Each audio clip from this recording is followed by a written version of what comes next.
everybody, today I'm going to do a makeup look that is perfect if you are a wedding guest or you're going to a special occasion. This is a smoky eye to go with any outfit. I've also purposely chosen one palette to create the entire eye look, so you have everything you need in one palette.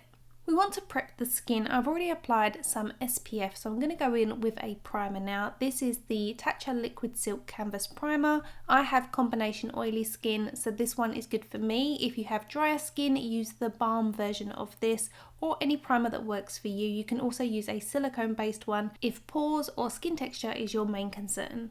I'm going to use my ultimate favourite foundation. This is the one I used for my wedding. It's the Makeup Forever HD Skin. It is wonderful. It has the most beautiful consistency. It is waterproof. It lasts all day. It gives a lovely glow to the skin but isn't too dewy. It doesn't have any light reflecting particles. Instead, it just gives this beautiful natural radiance to the skin. I got married when it was super humid in Florida, and this lasted the entire day without a single touch up.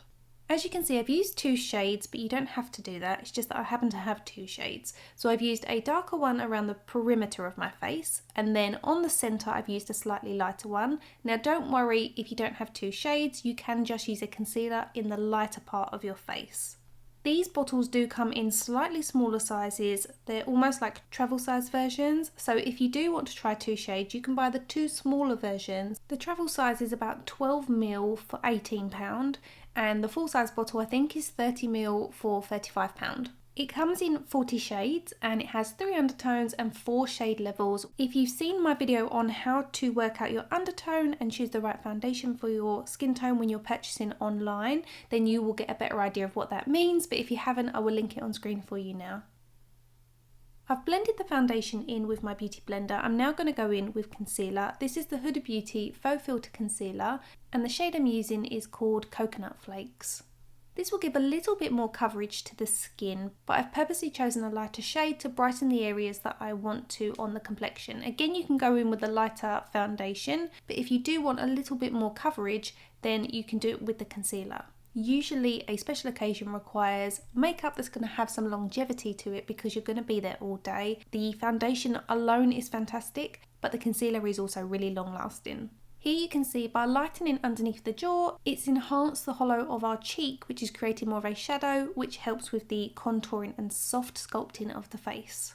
You can of course do this with powders if you want to do the baking effect, but lots of us have very soft vellus hair on the skin and that will just enhance the look of that peach fuzz to the skin, which I'm not personally a fan of. So I prefer to use liquids and creams in order to achieve the highlights and the sculpting on the skin, and then use a very light veil of powder to set everything in place.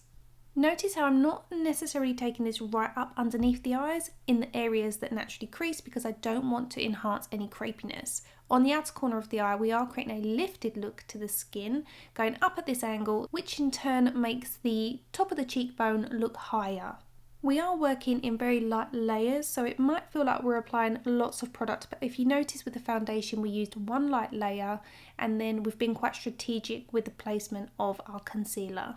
Even though it is a full face of makeup, it doesn't need to look like a clown. It's all about enhancing your natural features. So I'm going to just zoom in and show you the skin up close so you can see that it doesn't necessarily enhance all the vellus hairs on the face. It isn't mask-like. There's no obvious concealer sitting on the skin. Everything's kind of blended quite nicely and it still looks like skin. We cannot hide the texture of skin completely, but when we powder, that will look softer. Overall, I really love the finish of these products.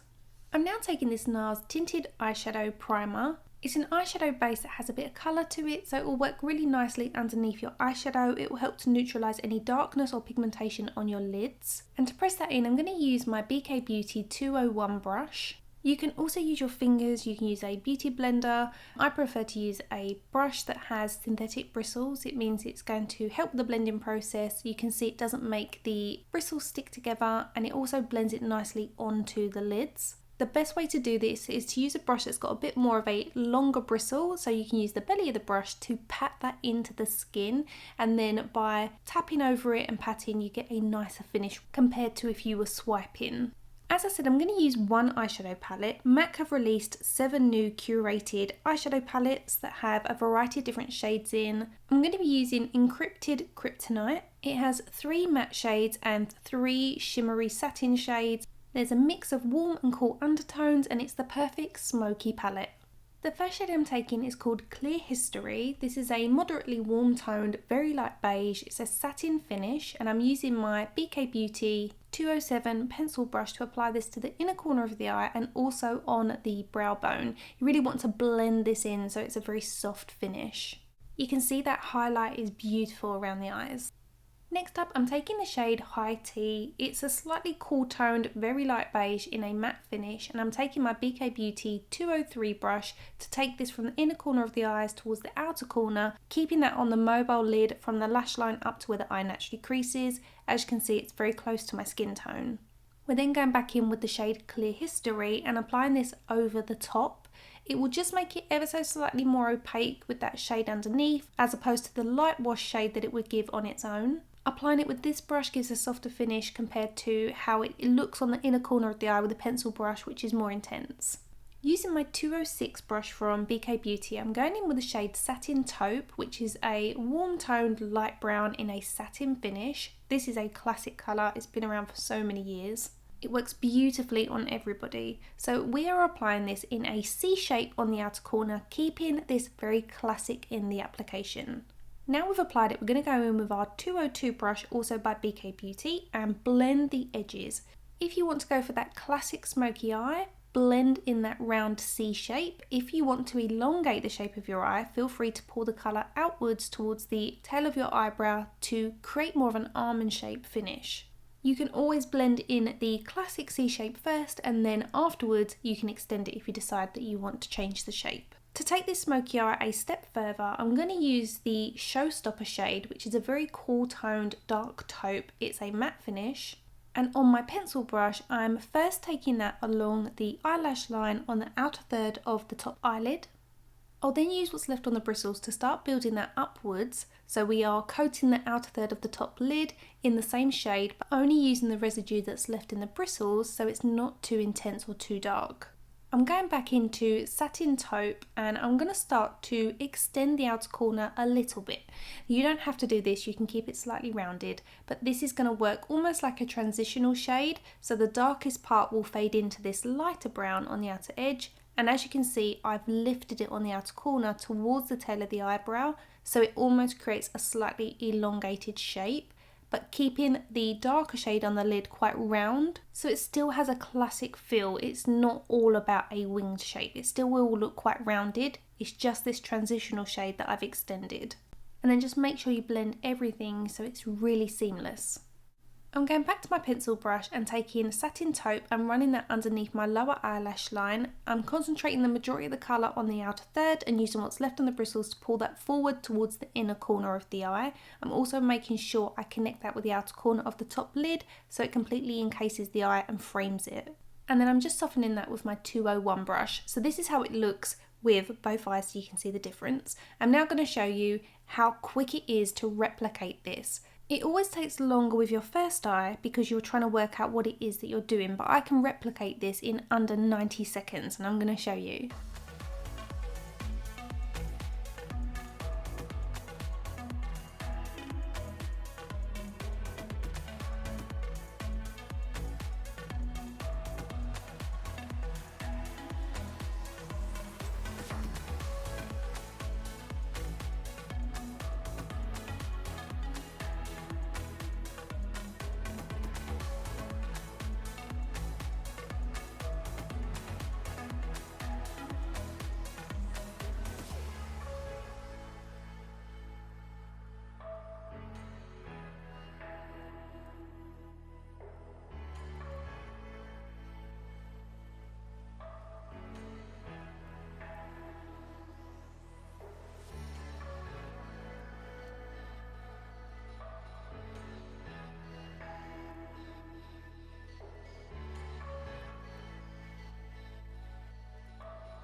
Ta-da! So it can be really, really quick. I could just show you that eye instead of showing you the full process, but for me to do it that quickly and not show you the full process, it would be harder for you guys to follow along with. I also wouldn't be able to delve into the techniques that I'm using and be as descriptive.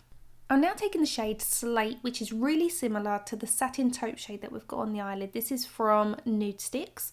If you guys want to try Nude Sticks, I have a discount code, and I'm running that along the waterline. I'm also taking a small amount on a brush along the top of the eyelash line, but really, really smudgily, so it's very, very soft. I don't believe smudgily is a real word, but you are welcome to use it. I'm going to show you this look without falsies first. It won't look as nice up close because mascara this close up always looks really kind of spidery, but I promise you from a distance it looks nice, but it's just too much effort to keep zooming in and out. So this is how it looks. You do need a few coats of mascara when you're wearing a smoky eye. Without layering the mascara, there's no balance when you're wearing a smoky eye, so it has to look much more intense than if you were wearing everyday makeup. I hope that makes sense. Here are my recommendations to suit everybody. If you want dramatic, go for the LBO ones, they're what I'm going to be using. If you prefer a lighter set that are shorter and very lightweight, try the FP02 on the top left. If you're mature or have very small eyes, go for the FP04s on the right. As I said, I'm going for the LBO ones. I like the drama that they give. I love that they're soft and fluffy. They have a very lightweight band considering they are more of a full-on eyelash. And remember, if you want to try any of these eyelashes, use my discount code for 10% off. Moving back onto the skin, I'm going to take the NARS Cream Bronzer. This is the Laguna 02 shade. And of course, I'm going to use my trusty IT Cosmetics No. 7 Heavenly Luxe Complexion Perfection brush. Using a patting motion, I've stippled off the majority of the product onto the back of my hand first. That way we're not going to get into a muddy mess. Picture an imaginary line down from the centre of your eyes down towards the middle of your cheek. You don't want to bring your contour any further than that. We are following the hollow of our cheek, which is from the middle of our ear going down towards the corner of our mouth, but obviously we don't want to take it that far because it would just look weird. I've purposely left this contour quite intense to show you guys how easy it is to blend out, so you don't need to be afraid of creams. Your damp sponge still has a little bit of foundation residue on it, and when you bounce this over the top of your cream contour, it will blend like butter. Things to take note of is that we're not using a colour that's super dark compared to our skin tone. We're only going a few shades darker. If you go any darker than this, it's going to be harder for you to blend out. It is possible, but it won't look quite as natural. Remember, the idea of the contour isn't just to sculpt the face, but it also adds a bronzed finish, so you kind of want to mimic how you would look if you were kissed by the sun.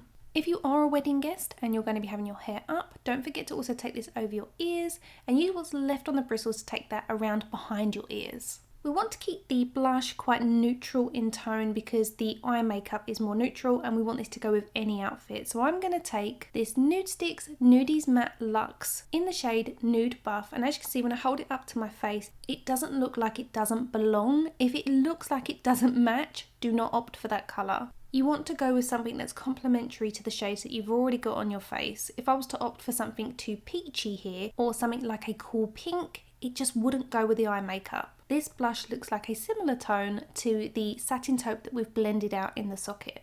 Now we've predominantly finished with the creams and liquids, I'm going to set the skin using this ultra blurring translucent powder by Laura Mercier using a small velour puff. The reason I'm using the small powder puff is so I can be more strategic. I only really want to set the centre of the face, but if you are somebody that's very oily, you can set all over. If you are dry, you might only want to set around your nose and underneath your eyes, maybe the very centre of your forehead. It really just depends on your skin type.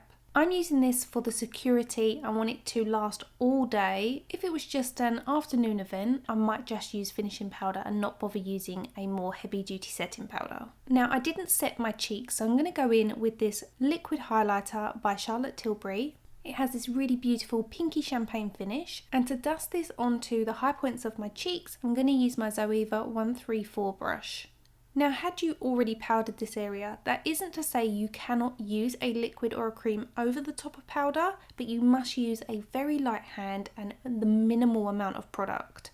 Otherwise, it will become cakey. Here you can see I'm just emphasising my cheekbone by adding this beautiful glow, and I'm using a very, very light amount. A little of this really does go a long way.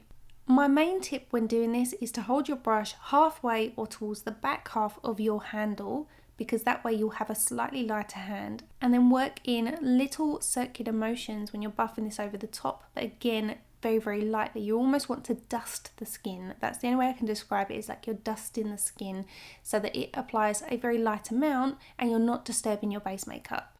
And you can see how beautifully that catches the light.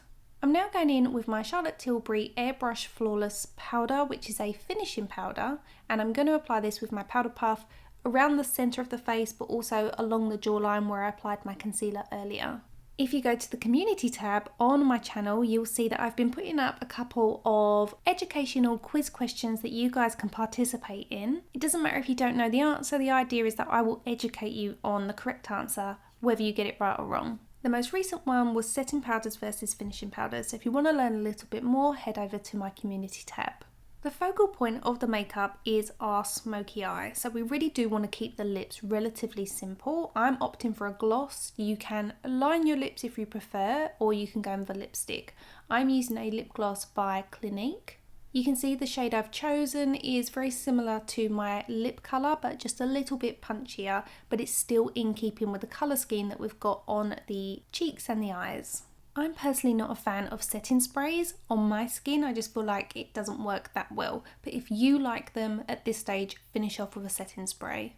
And that completes today's makeup tutorial. I really hope you enjoy it. I love the eye makeup. I love the finish of everything. Even though this does go with any kind of outfit, that's not to say there aren't better looks to go with that particular outfit. This is one of those fail-safe options that if you are doing your makeup first in the day, at least you can be sure that this makeup is not going to necessarily clash with what you decide to put on. I will list and link all the products I've used in the description bar as always. Please hit subscribe if you're new to my channel. Come follow me outside of YouTube over on Instagram, where I'm most active on my stories, and I will see you in a couple of days with another video. Bye guys.